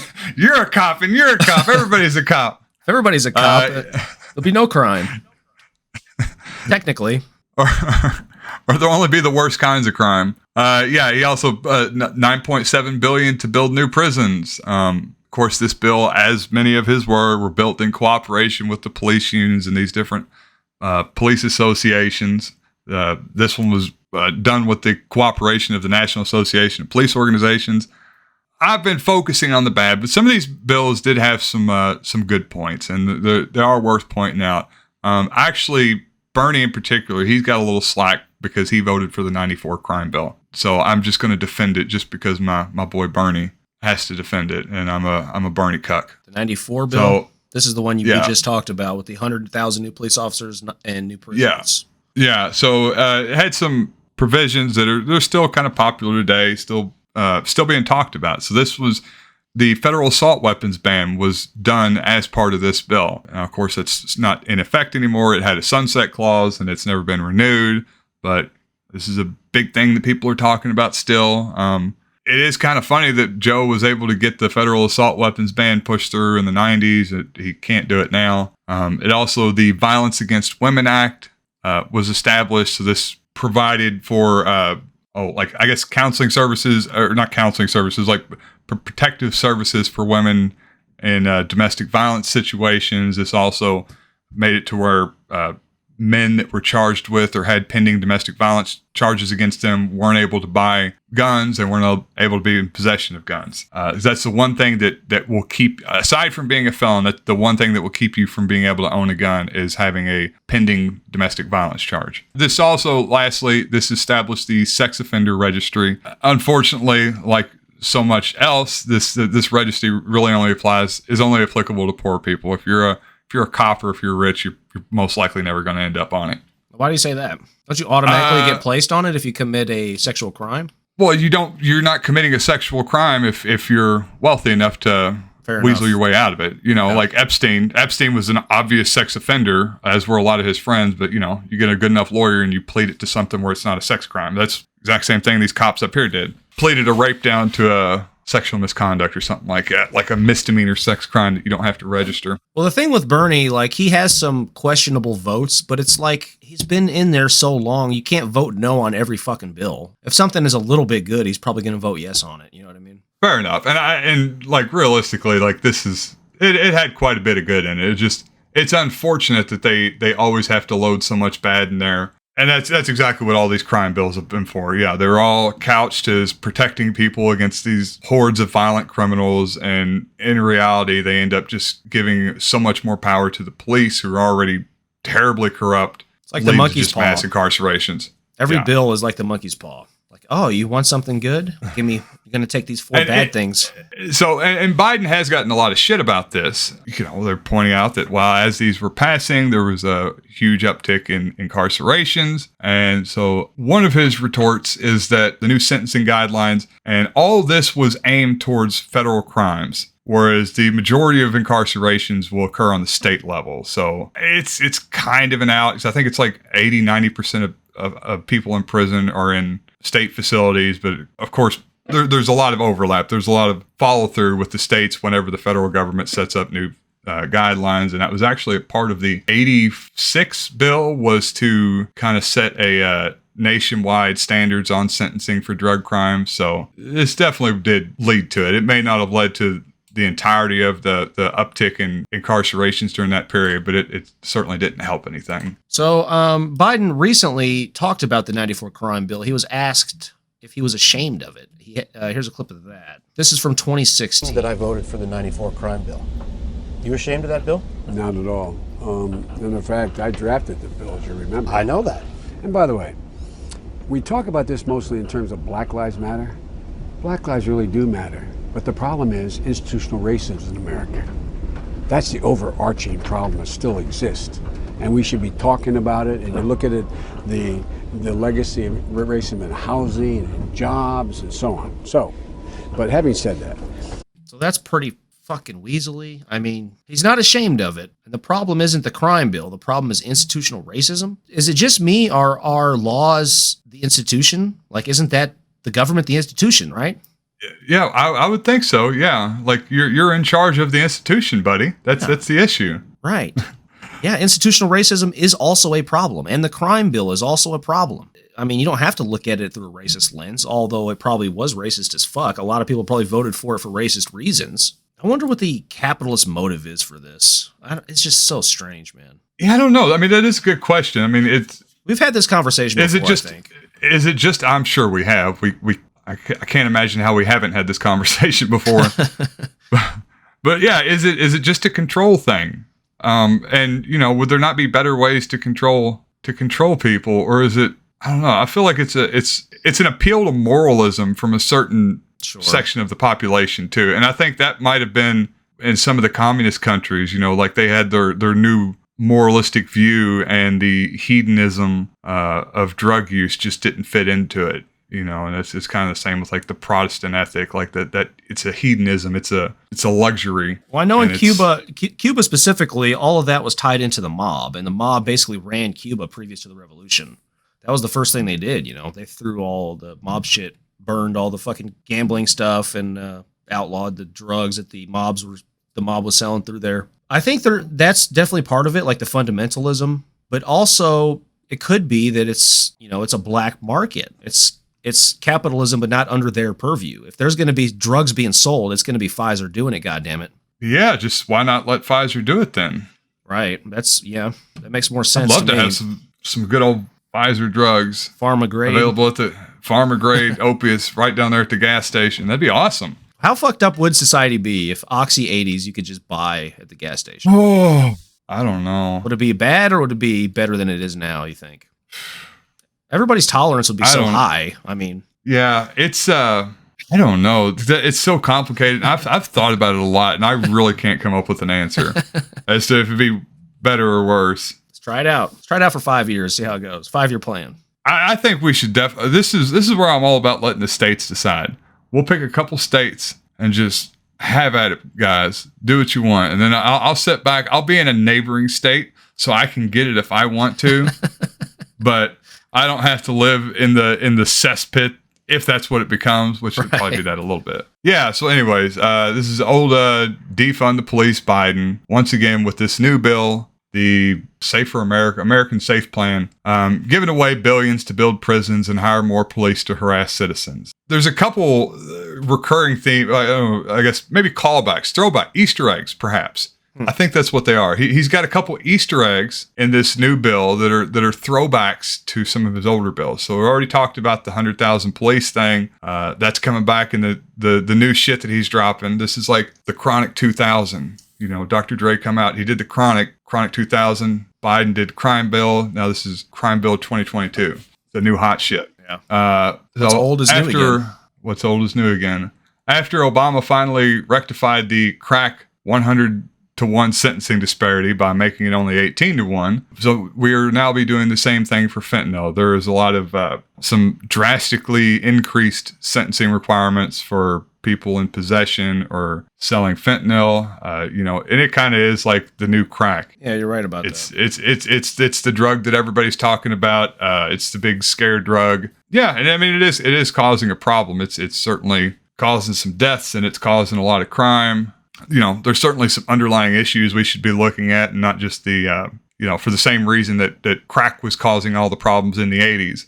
It wasn't just the introduction of this new chemical that was the issue. It was all these underlying issues that needed to be solved. But instead, we're trying the same thing we tried in the 80s with crack, and we're just going to incarcerate the hell out of anybody in possession of this substance. And I'm just wondering if we're going to have a future president, a future Obama that's going to end up coming in, and we're going to talk about the gross excesses and injustices of the 2022 crime bill and what we did to people, sick people that were in possession of fentanyl, and how we kind of need to rectify these mistakes. And we're all going to be beating each other up about how horrible it is that we threw these people in prison for life for, essentially being sick. Why don't we make fentanyl easier to get and safer to get for people so they're not buying it on the streets? Yeah, that would be the big thing, wouldn't it? Just having heroin clinics in where do they have heroin clinics now? Portugal, I think. They had them in Sweden or Switzerland back in the 90s. It makes the most sense. Go in there and shoot up, and if you need Narcan, you get Narcan. You don't fucking die from an overdose because of lack of medical access. Yeah, and of course you're most likely not going to need Narcan because you know the dose that you're getting when you go in there, and so you're not really going to have any issues with it. So that's what they tried.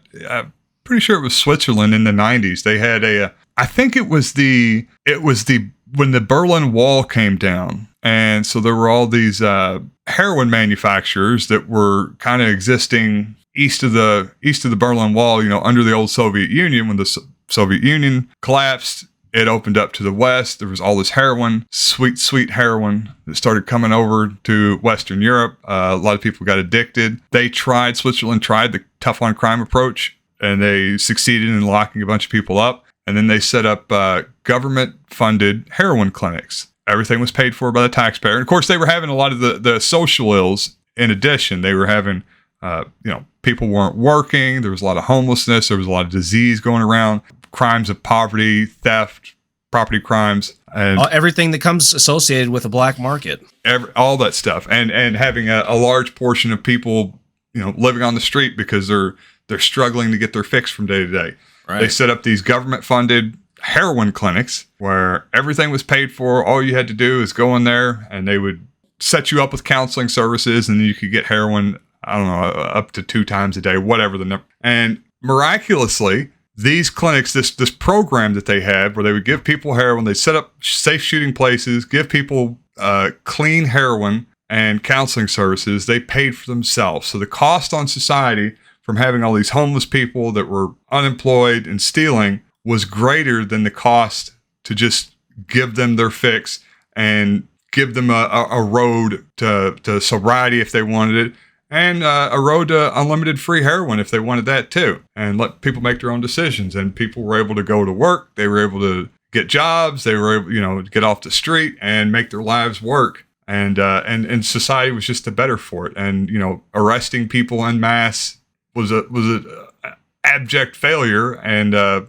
giving people heroin was, I guess, what worked best. Yeah, no shit. We already know this. Like, there's tons of data on this. We have methadone clinics now. They're very useful. I mean, the problem with them is they're privately owned and they're very expensive. But people come to them every day to get their fix, man. They pay, like when I went for years. I think it was like $12 a day when I went, and you would get your fix. You would drive up there.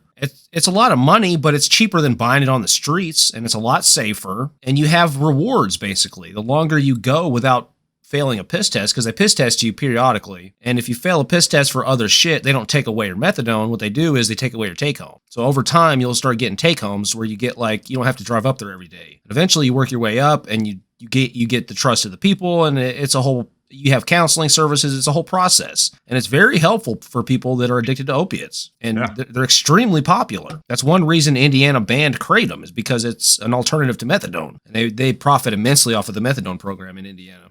Yeah, that's wild. It sucks that they all are like privately owned. It's not something that's, because it's a societal problem. Yeah. And it's in the best interest of society to help people take care of that issue such that they have one. The way they're set up now, it's just not easy. Like I said, I did the Suboxone for years. It's the same. It's like your insurance won't pay for it. It's incredibly expensive. I think it cost me like $600 a month to do the program. It was like $150 for your doctor's appointment, another $450 for the prescription each month. But it was helpful. It gets you past it, and it makes it to where you're not worrying. You're not out on the street looking for whatever. You could show up to work every day because you're not sick, and just the excess tax revenue from people being able to hold jobs and not being jobless out there stealing scrap. I mean, that in of itself would pay for any of these programs multiple times over, I'd imagine. Yeah, there's so many things that go along with the black market, like people getting robbed, people getting assaulted, theft, murder, all types of shit. But it's not, you're looking at it the wrong way. It's not a society thing. It's us versus them. They're the ones who are addicted to the opiates, not us. Not us Yale and Harvard grads. We're good, man. We just do powder cocaine. That shit, you can only piss hot for that for like 48 hours and you're good. And who would ever piss test a Harvard grad anyway? Come on. Exactly. So I wanted to close this up here. Let's talk about Biden's record prior to his presidency. Some sort of general ideas of what he's all about here. Some of his voting record, let's say. So he voted for Clinton's welfare reform bill, which ended welfare as we know it. That's a Clinton quote. He promised to end welfare as we know it, and he did. Biden is credited for proposing the first climate bill ever in 1986, the Global Climate Protection Act. It was blocked by Republicans, of course, but a later version was signed by Ronald Reagan. Ronald Reagan also famously signed the Clean Air Act that Republicans are now trying to do away with. He voted for NAFTA under Clinton, but he voted against CAFTA. And the reason he stated was because the labor protections in CAFTA were insufficient. This was the Central American Free Trade Agreement, the sort of Latin American extension of NAFTA. That's what he said. Who really knows, though, because the worker protections in NAFTA are shit, too. So the argument doesn't hold a whole lot of weight with me, but it seems like his opinion sort of changes with the times and with the Democratic base, unsurprisingly, given the lifelong politician that he is. He was given a 37% approval by CNET for his voting record on tech issues, and this is mostly surrounding things like copyright. This was a big deal in the early 2000s, of course, with the whole Napster controversy. He supported bills that strengthened copyright laws, including a bill he co-sponsored with Lindsey Graham called the Perform Act that never passed, luckily, although other worse laws were passed afterwards, like the Digital Millennium Copyright Act. He was given an 85% approval rate by the AFL-CIO. Although it hasn't been repealed, he stopped enforcement of the Trump rule at the Department of Labor, which required onerous reporting by these unions to really fuck up the unions. He's also, his record on labor is pretty damn good, honestly, compared to other Democrats. The NLRB he put in there after Trump left has overseen the most massive wave of unionization in, probably since like the 50s, dude. Like we're talking Amazon, Starbucks, all this shit. Under Biden's NLRB. This could have never happened under Trump's NLRB. Never, dude. Yeah, I don't know. I call shenanigans on it. I don't know. I mean, they're making all these unions, but the unions that I've seen popping up, they seem to kind of not have any teeth. What are you talking about? The Amazon Labor Union, ALU, like 800 Amazon warehouses have like filed to vote to unionize. Starbucks is unionizing nationwide. We're talking about. But I'm saying like there's a lot of people, but what are they getting for it? I mean, this was like with the Starbucks.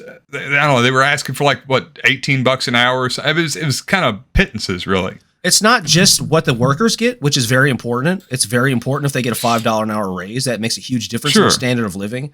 It's also building the political power. A large labor movement has political power, man. That's what used to run the Democratic Party, used to be ran by labor back in the LBJ days. I guess, yeah, if it is going to be operated like that, and it's long-term planning, well, we have to build the power base, get the unions in place, and then we can really start pushing for labor-friendly politicians and asking for a decent share of the profits of the company, then I'd be in support of it. But I'm just saying, from what I've read, what these unions are actually asking for and getting, it's not, they're not getting the same seat at the table that the car manufacturing unions had back in the 60s and 70s. Well, of course not, because they don't have the same leverage they did in the 50s and 60s. Back then, everything was made in the United States. Now they can outsource shit. They can close factories. They can close Starbucks, which is what they've been doing somewhat. They don't have the same leverage they used to, but it's not just, they use the leverage they have to get what they can get. That's all they can do. But what it also does is build a strong political movement in the country for workers' rights, because we're going up against these huge companies, and the best way to do that is with a huge organization of workers. He was given a 89% approval rating from the ARA. That's the Alliance for Retired Americans. This is for his record on Social Security protection, basically. And he has generally been supportive of LGBTQ rights. He spoke out against Poland's gay bans when those were happening. That's throughout his record for the most part. So those are some of the good things. The labor record's pretty good. The LGBTQ stuff, like the social issues, he's good on, obviously. His war record, let's take a look at that. In general, he always talks about China, how they're the biggest threat, of course. This is the standard sort of neoliberal talking point these days because they're competition for the U.S. So this is Deng Xiaoping. And back here, this is Joseph Biden. 1979, he met Deng Xiaoping. Damn, look how young he looks. The birth of Chinese capitalism. Look at it. It's beautiful. It's beautiful. Brings a tear to your eye. I bet it does to a lot of people like Biden. A lot of billionaires in China these days. He opposed Obama's invasion of Libya and murder of Gaddafi. Surprisingly, he was against that action. And his reasoning was that he thought it would devolve into a shit show if Gaddafi was taken out. He was completely right about that. Out of all the countries that we call failed states, Libya might be the only accurate one. It is a failed state at this point. It's just a bunch of warlords.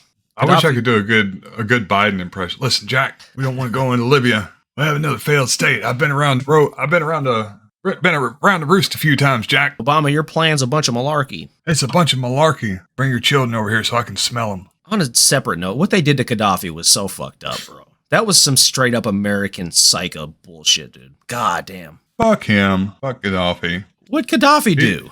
I don't know. I hear he's bad though. Didn't they put a gun up his ass? They stuck a knife up his ass. They fucked his ass with a knife. Why? Gaddafi? You guys are fucking out of your minds, bros. I don't know why they hate us. He voted against the initial.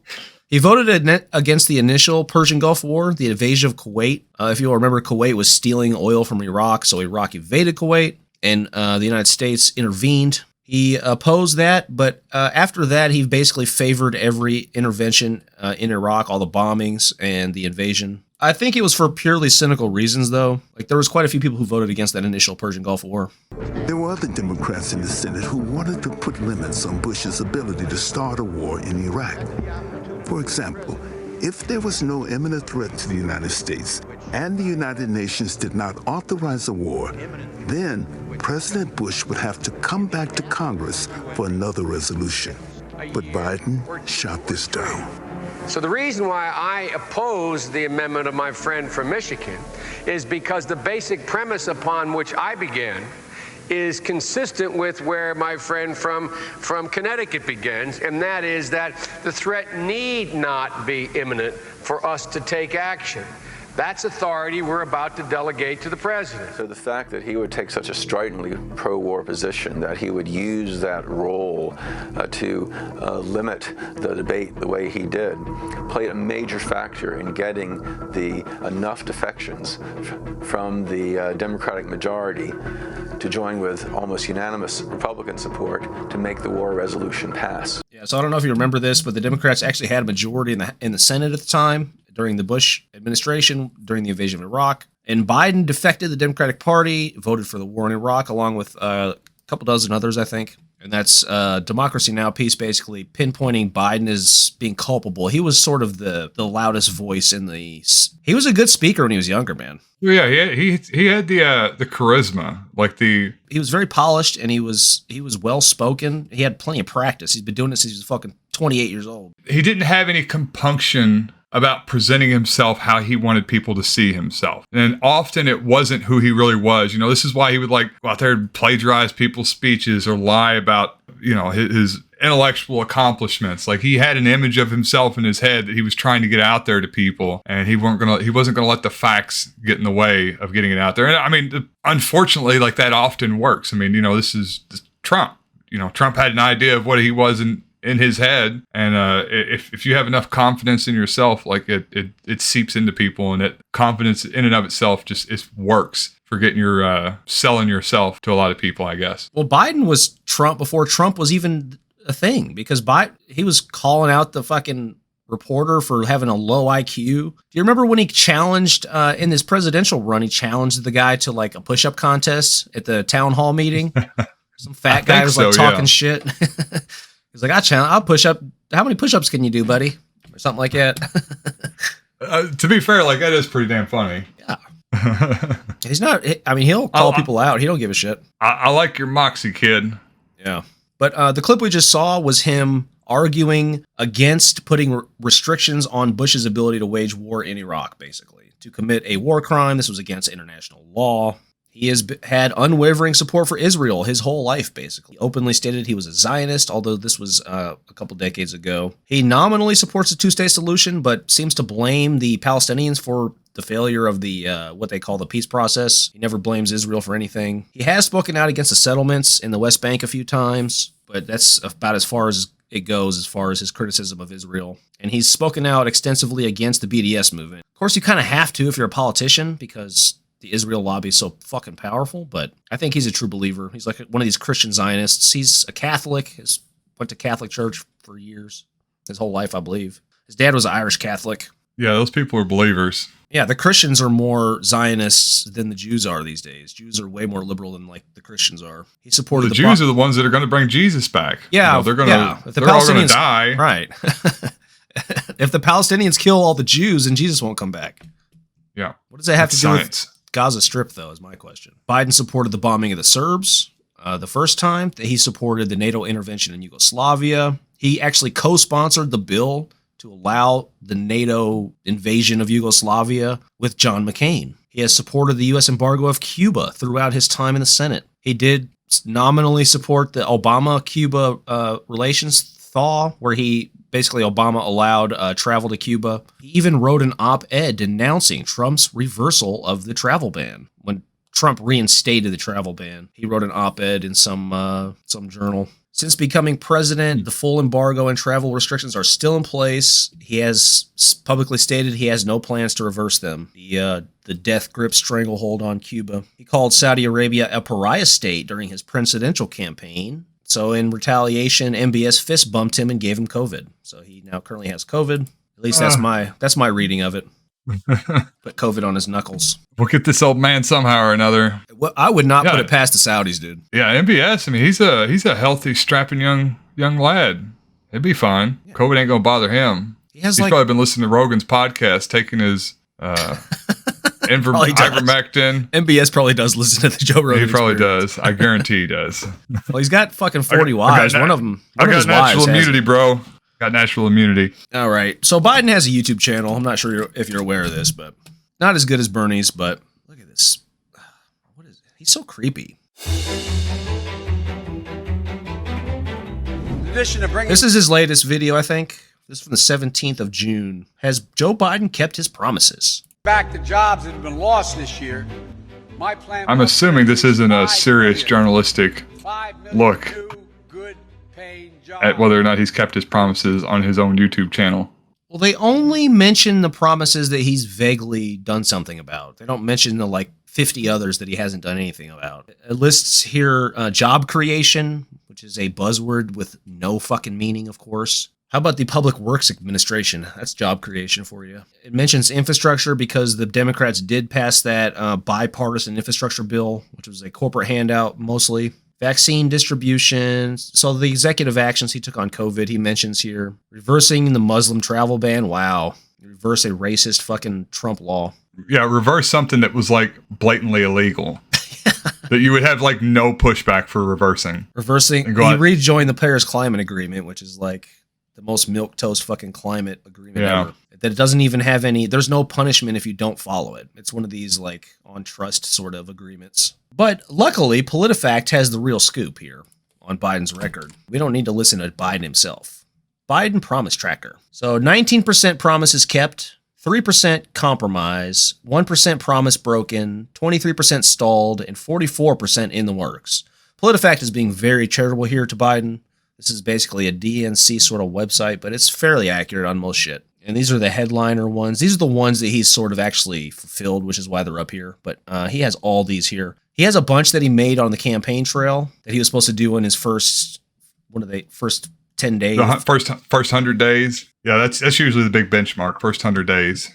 Nominate the first black woman to U.S. Supreme Court. Well, okay, that's good, I guess. Not really affecting material conditions.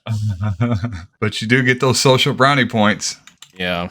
Which really, that's the appearance of being progressive is much more important than actually having progressive policies. That's what I've always said. So most of these that say in the works are actually in the works because they're in the budget bill that Bernie put together that will never pass. So they're not actually in the works. Things that Biden said that he would do that he didn't do. Forgive student loan debt. Never happened. He paused it. It's paused right now till after the election. And then, we'll see what happens after that.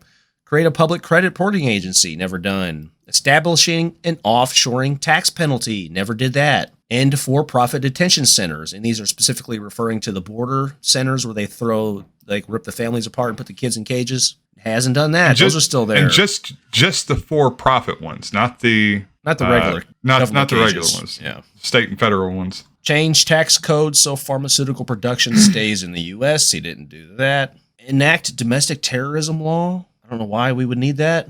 End the online sale of firearms and ammunition. Hasn't done that. Eliminate cash bail. He promised that on the campaign trail. Remember that? I do. I don't even. What's that?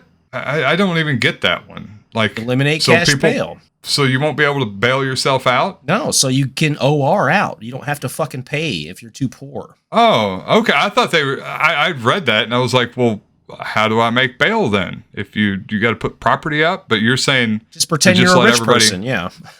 Oh, okay. Yeah. Yeah, they have like bail bondsmen in California and shit. Like where they pay your bail and you pay them back one day, or they hunt you down.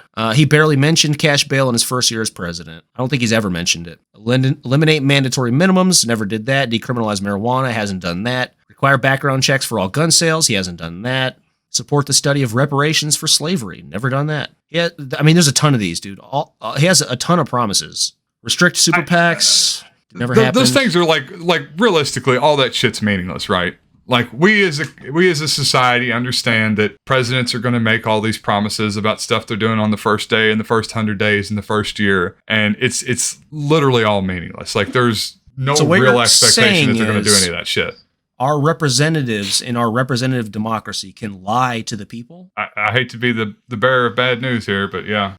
Yeah, there's a ton of these, man. Some of them are really good too, like increase transparency of election spending, raise corporate tax rate to 28%, expand and increase Social Security benefits. Like he's got to know he can do half of this shit. He can do with his executive action. He can decriminalize marijuana. He can increase the federal minimum wage. He can do a lot of this shit. But like with signing a piece of paper.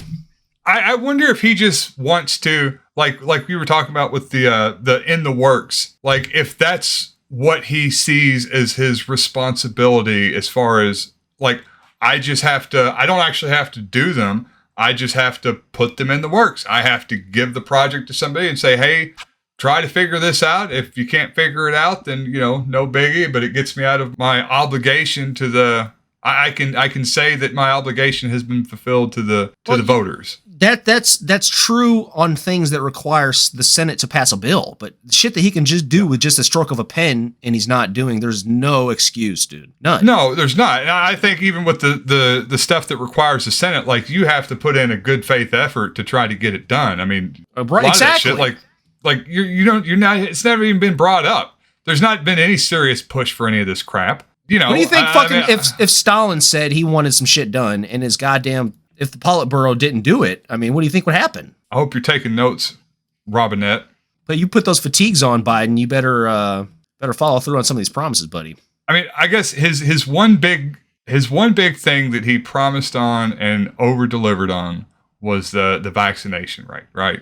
He promised 100 million doses of the COVID-19 vaccine in the first 100 days, and then they hit 100 million by like day 58 or something. So he jacked it up to 200 million doses. And he invoked the War Powers Act. To force companies to produce vaccines. But the reason he did that was to get people back to work. That's just pure fucking neoliberalism, dude. Invoke the War Powers Act to have pharmaceutical companies produce heroin, and then make it for free, like we were talking about in Switzerland. There's a lot of creative ways you could do this shit. You could, for example, like threaten Manchin and Sinema, or like kick them out of the Democratic Party, for one. Yeah. They should have immediately been kicked out of the fucking party. They should have had absolutely no political future whatsoever. And they should be kicked out of the party. If you're not voting with the party, get the fuck out of the party. Kick him out. Yeah. Who's the head of the Democratic Party? Who's the head of the Democratic Party right now? It's Joe Biden. Yeah. And it's something as important as that. Yeah, if there's just no repercussions. There was zero repercussions for blocking the agenda of the most powerful man in the world and the leader of your party. And just nothing happened. People got pissed off at him on social media for like a few weeks, and then like nobody even talks about it anymore. Crazy shit, dude. But of course, Biden's probably complicit. That's the secret to the whole thing. And of course, as you say, Biden and McConnell are probably buddies in real life. They have way more. They have way more in common with each other than they do with either one of us. This is a throwback for you, Victor Wooten. Okay. He's so fucking good, man.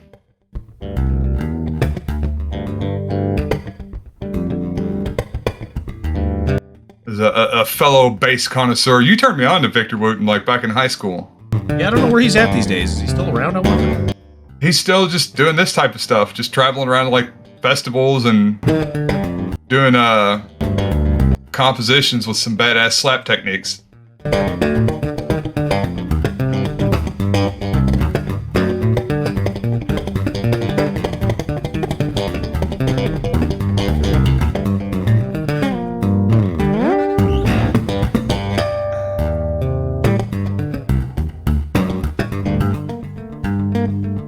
Something special about somebody who's mastered something this intensely, man. Yeah. I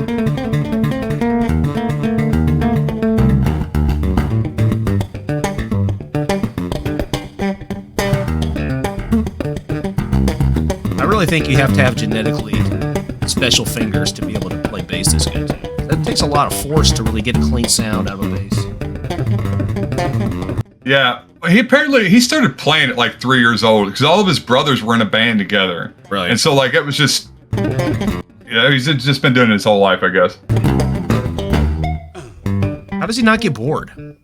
I get bored with shit so fast.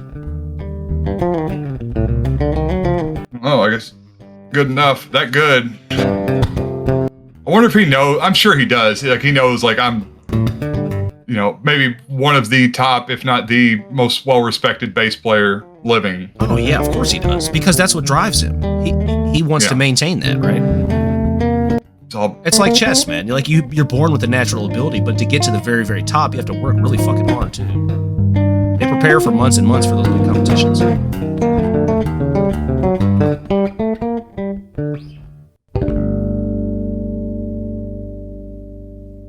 Well. And you want to check my shape on, let's do push-ups together here, man. Let's run. Let's do whatever you want to do. Let's take an IQ test.